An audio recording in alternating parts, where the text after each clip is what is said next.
Welcome, Sojourners, to the Women's Leadership Mindset Series. My name is Teresa Page. I am your host and looking forward to spending these next few moments with all of you. We have a lot of work to get done on today, but first, allow me to invite you to connect with me by subscribing to my website and YouTube channel. Connect and follow me on LinkedIn, and always feel free to contact me directly via email at teresakpagellc@outlook.com. So what is our goal? Well, as an author, speaker, coach, and mentor, my mission is to help professional women renew their leadership mindset with fresh fire and purpose through the mediums of leadership development and coaching services. However, the Women's Leadership Mindset series is a new initiative intended to spotlight powerful women leaders and how they serve the world through their professions and purpose. So with the goal to help women realize their unfulfilled dreams and re-energize the leaders they always were, this platform is designed to enhance, empower, educate, equalize, and even emancipate as our special guests share their entrepreneurial stories, provide valuable resources, and guidance in a caring, professional, and impactful manner. So, let's get down to business. Hi there, leaders. Thank you so much for joining me on today. I just wanted to have a completely honest moment and allow me to say probably something that I wanted to say out loud for quite some time. And I just want to say that personal growth is complete trash. Complete trash. And here's why I think that. The idea of growing and even becoming our true, authentic selves, when we start out, the idea is so bright and shiny. And it continues to be so hopeful, bright, shiny, all of the wonderful things, birds chirping, all of that. But until the process requires to face unresolved traumas, to forgive, to address our finances, to get a hold of our health, to rid our lives of toxic habits and people, to skill up, to level up, and the list goes on and on. Until that process requires these things of us, it's not so sexy after that. And while I'm talking about personal growth, let me also go a step further to say out loud that leadership development is also trash. For those of us who have either had a leadership position or been through some leadership training or have led a particular thing, the idea of leading a team or a sphere of influence or even a movement, it has that mountaintop like feeling. It feels just like that at the beginning of it. But again, until the process requires us to endure depressing realities that it's not so easy to affect real change, especially if you're in a system that enjoys the status quo of mediocrity. It's not so fun to stay wedged, especially in middle management, when you're dealing with the demands of C-suite leaders that might be out of touch, as well as the gripes of direct reports that you may have to manage. And until that process also requires you to navigate the uncertainties and the unpredictability of entrepreneurship.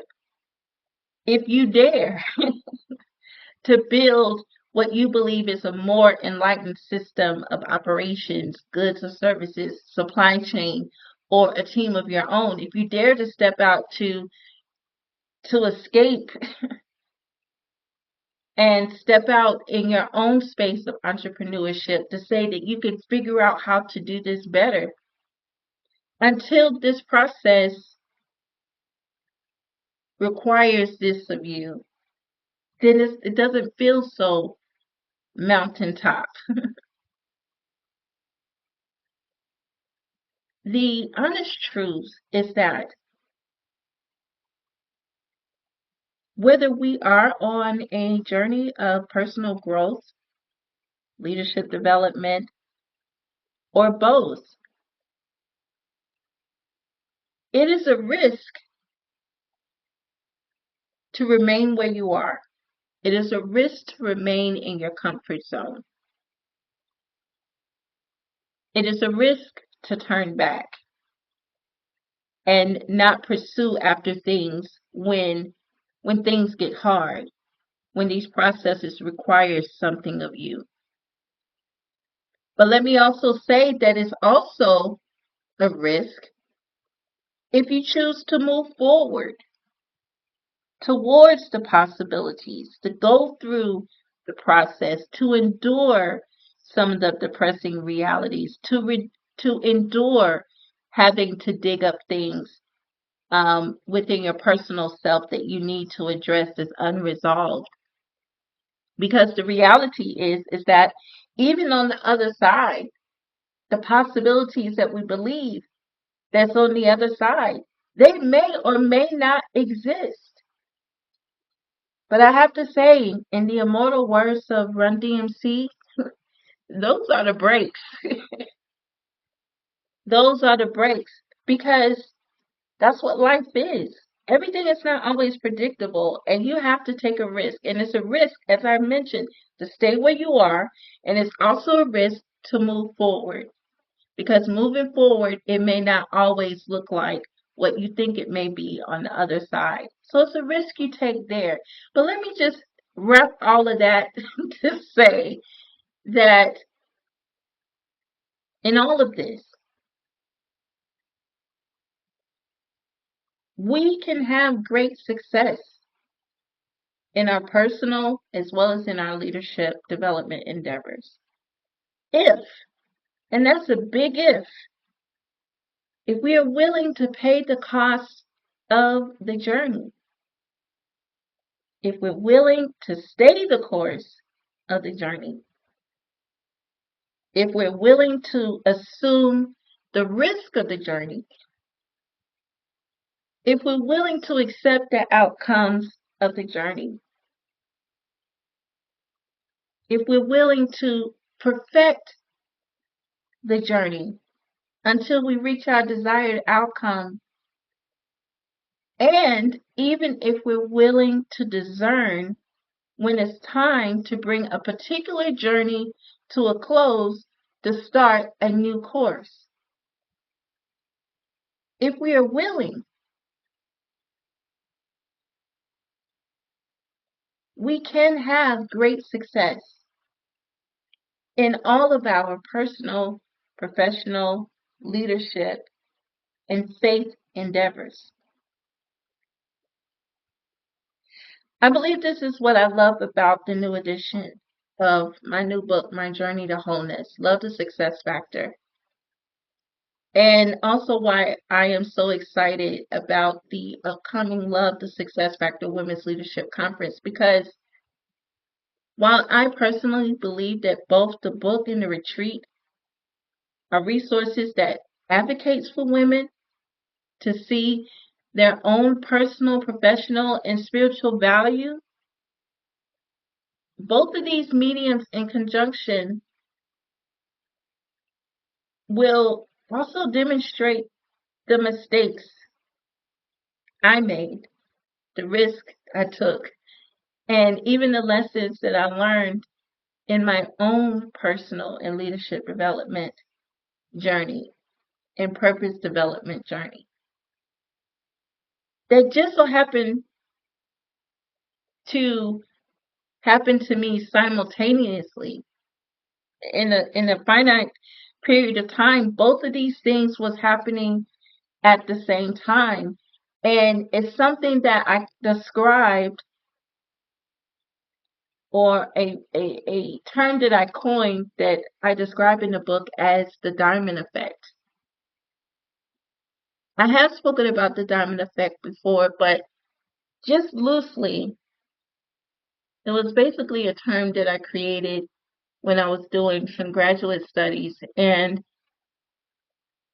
the diamond effect is what I believe, or it is framed by the concept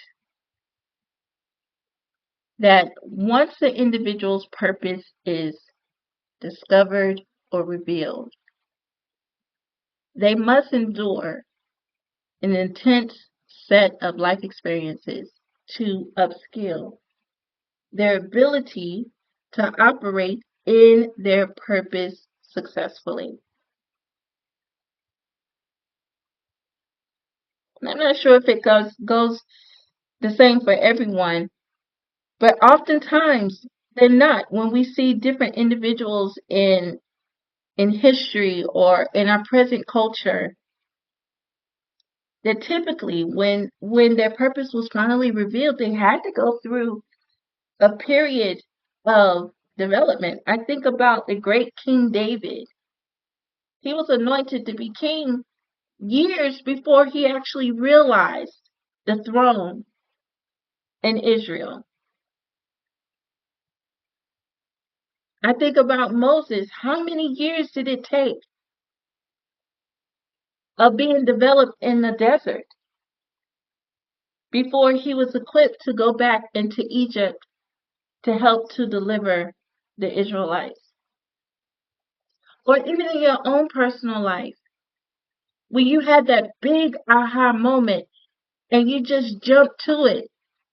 But then jumping to it, you realize that there was some interesting experiences that you had to endure, that it didn't just go off with a hitch, that you had to walk through some steps and you had to correct some things and you had to be developed a little bit and you had to be mentored a little bit and then you had to create a little bit and then you put something out into the market and it doesn't work and you got to pull it back out and go back into the lab to reassess, to adjust, to tweak, to do whatever, and to push it right back out, to adjust the packaging, to adjust the messaging, to figure out the SEOs, to figure out social media, to figure out whatever it is, whatever it is. That's part of the diamond effect. There is a making. And these intense life experiences, they're not just intense for the sake of being intense. The failures are not just for the sake of being a failure. You learn something new every time. What was it, Thomas Edison? It took 1,000 tries before he finally came up with the light bulb. I think it was 1,000. Don't quote me on that. It definitely took a few tries. But did he consider those as failures? Or did he just discover 1,000 ways not to make a light bulb until he finally figured it out?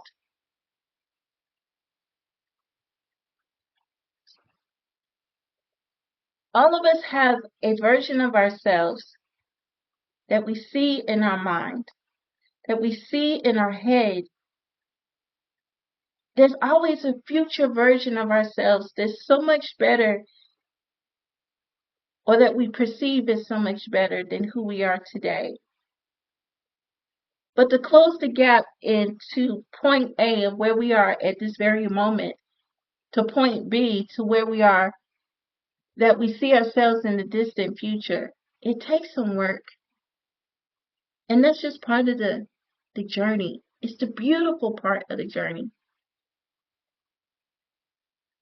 So I think even when I describe the diamond effect in my book, and even when I have the opportunity to talk more about the different elevations, I believe I detail seven different elevations that I was able to pull out through my own journey to understand that there were steps, there was levels to it.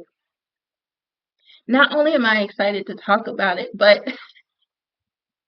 I would like to believe, and I'm not one that's always transparent as far as talking about some of my personal journeys, especially parts of my journey that is not necessarily, that's rather unsavory. But I believe that in the book, as well as with the upcoming retreat,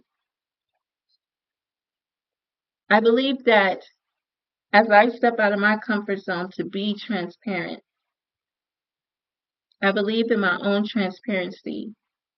It will help other women not render themselves crazy because their process of becoming, their personal growth and leadership development is not sexy. Maybe women won't feel so crazy when they finally understand that the process is not supposed to be sexy. That's the thing. It's not supposed to be cute and buttoned up.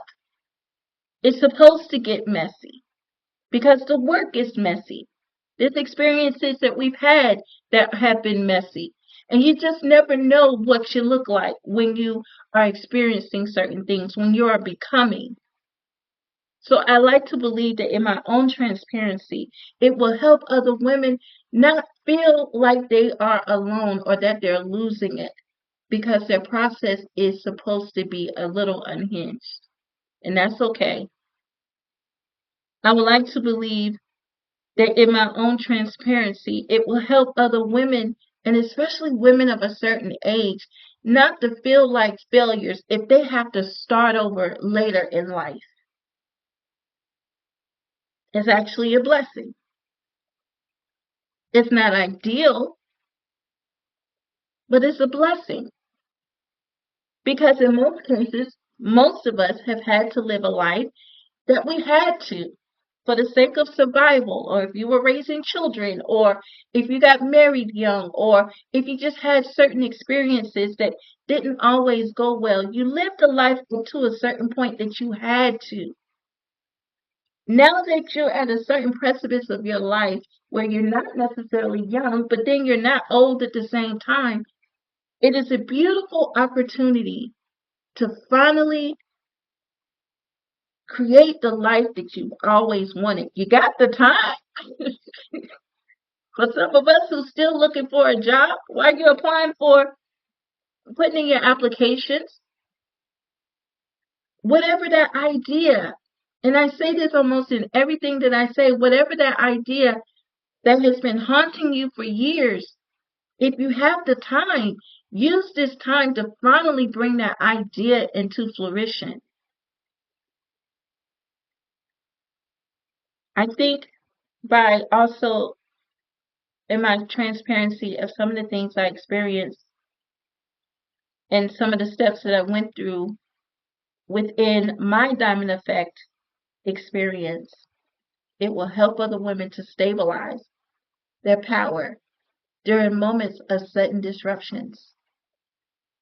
In the last year, men and women, but women in particular, has had a lot of their career positions snatched right out from under them, especially in a time where we experience so much inflation or the housing market is considerably high. Everything is considerably high. And then to lose a position that you may have been in for 15, 20 years or more, way before it's time to, way before it's time to retire. Then what do? It's during the diamond effect where you're actually able to stabilize, to regain your power. So it doesn't feel like that you're just flailing, but to get a hold of the moment, to see what the moment is, to set your plan and start moving forward. I have to also believe that in my own transparency, both in the book and during the retreat, I would like to believe it will help other women to relax in knowing that there are no shortcuts. While we like to believe there's 10 easy steps to anything, and even if someone did give you 10 steps, or they did it in 10 steps, you cannot short the journey. There are no shortcuts. There are no 10 easy steps to self discovery. But believe it or not, one of the greatest gifts that any of us could receive is that long road to discover all the wonderful things about us. For it will take a lifetime to investigate just how fearfully and wonderfully made we are, to figure out all the things that has yet to be discovered just about us. I've always said it. I've said it before. We are almost like cell phones with tons and tons of apps that we've never even clicked in or never know. We don't know our capacity. That is the blessing of no shortcuts. We need a long road so we can discover just how wonderful we are. And so we can also figure out how to deliver our wonder effectively to our domains of industry or our domains of influence.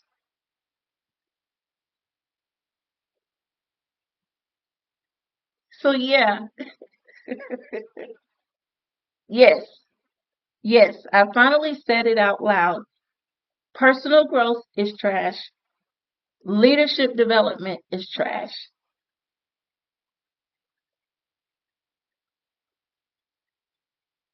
Yet, we can have great success if we're courageous enough to take the journey and we're willing to take the risk. With risk, I do believe there is great reward. And we at least owe it to ourselves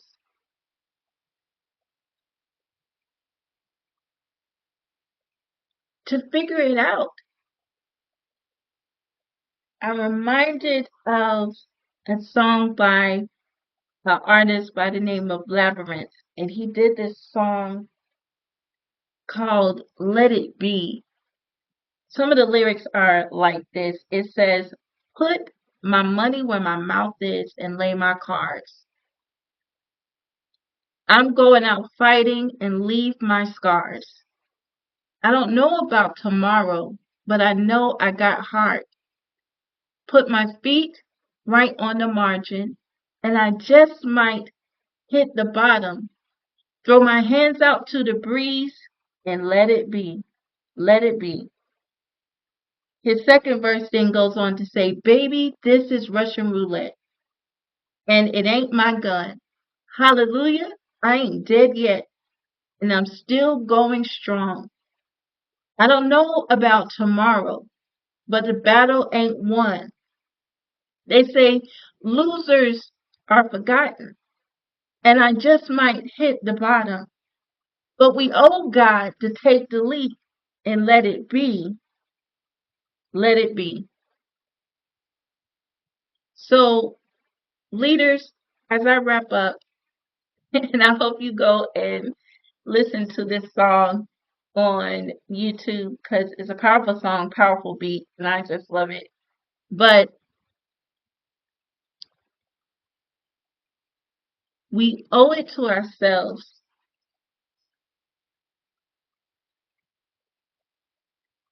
to go through the processes so that we can meet the woman, to meet the man, to meet the person that we are destined to be. So we're not dead yet. Let the journey be the journey. So I hope this just sits in your heart just a little bit. But as I wrap up, listen, I would love for you to come and join me at the Love the Success Factor Women's Leadership Conference or Women's Leadership Retreat that's coming up here in the first quarter of 2026. I believe that this experience is going to be of such great value as we demonstrate how love is that ultimate success factor